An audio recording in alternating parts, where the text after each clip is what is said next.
Hey, what's up, everybody? It's your boy DJ Chris, and this is part 3 in my dub mixing tips series.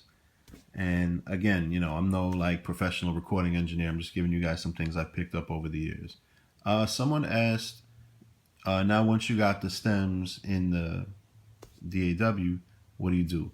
Well, I'm using Ableton, but this basically applies for everything. What I like to do is start processing the vocals. The first thing you really want to do is EQ it. So what I'm doing here is I'm going to shut off the instrumental for a second, and let me show you guys this.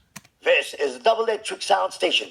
All right, now you hear that? It sounds a little muddy. It sounds a little dry. So the first thing that I want to do is, and I'm using Ableton.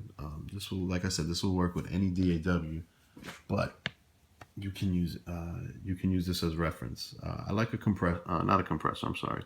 I like to do an EQ, and I have a preset already. But I use the EQ8 if you're using Ableton, and I got a thing what's called the vocal low cut. And basically, this is channel 1. This is the voice, vocal low cut. Now I've already set the parameters here. It's already preset for me. This is how I like to do it. But what you want to do is, This is the Double Electric Sound Station, blazing dubs for the nation. Some people go on like them. now what you want to do is you want to do a little roll off of the bass, somewhere around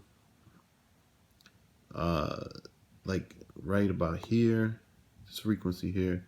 You want to do a roll off, and you want to keep the middle flat, and then you want to push the highs up a little bit. And what that does is it takes out the muddiness. This is the Double Electric Sound Station, blazing dubs for the nation. I don't know if you can Some hear it people on go the on like them speaker, smart to see. Oh, well, turn them off. Run track, Frankie Dancehall. Baby G, DJ Chris. New job. We are go done them. Lord of mercy. We are go shame them. Now, if you could hear it, it's a little it brings the voice a little crisper. It takes out the muddiness. You always want to get the bass out of the voice. You know what I'm saying? And another thing I like to do is and in Ableton, this is already preset. This sends A and B. This is reverb and delay.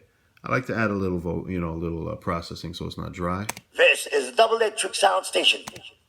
Now you can adjust it to your liking. Me personally, I like to have the reverb and delay, not too overpowering. I always think of it like salt or seasoning. You don't want to put too much. If you're making food, right, you don't want too much salt, too much seasoning, but you want to know it's there. You know what I mean? This is the Double Electric Sound Station. So to me, that sounds a little more reverb. Take down the delay. Let's try it now. This is the Double Electric Sound Station. Now, as you can see from the first vocal you heard to now, it's starting to take shape. And then what I like to do is I like to use a compressor.